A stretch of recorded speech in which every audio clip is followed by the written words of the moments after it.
پکتیا کې د کانکور ازموینې لپاره د زده کوونکو بایومټرېک پروسې د پیل پرمهال د پکتیا پوهنتون مسوولینو وویل چې سږ کال به د 600 انجونو په ګډون 3950 زده کوونکي په کانکور ازموینه کې برخه واخلي چې د دوی په وینا د تیر کال په پرتله په یاد شمېر کې 10 سلنه زیاتوالی راغلی دی. او د پکتیا پوهنتون خوشبختانه سږ کال د لوړ زده کړو وزارت په همکاري باندې سږ کال په ټولو څانګو کې ښځینه محصلینو لپاره 10% د سیټونه بیل کړي دي چې د دغو سیټونو په اساس په پکتیا پوهنتون له تیرو کلونو څخه به زیات توپیر ولري او موږ او تاسو په پکتیا پوهنتون کې ډېرې خویندې جذب. هیواد کې د کوویډ-19 ویروسي ناروغۍ نه یوازې خلک له اقتصادي ستونزو سره مخ کړل بلکې د زده کړو بهیر ته هم لوی زیان اړولی.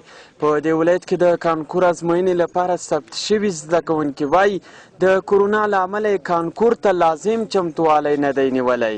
مخکې چې خلکو به امتحانونه ورکول هغه به تیار ورته اماده وو، کورسونه به یې ورته ویلي. اوس تقریبا 2-3 میاشتې خو ووتې 4 چې کورسونه هم بند شول او ازمایښتي امتحانونه هم ډول جنکیان یې اولکان چې ټول شاګردان چې فارغېدل نو ټول به کانکور آمادګي کورسونو کې اشتراک کولو، نورې زده کړې به یې کولې د کانکور د آمادګي لپاره. د کورونا ناروغۍ له امله موږ ډېر وځنډېدل، ټول تعلیمي مرکزونه هم بند شول، موږ په ذهنونو یې ډېره بده اغېزه وکړه.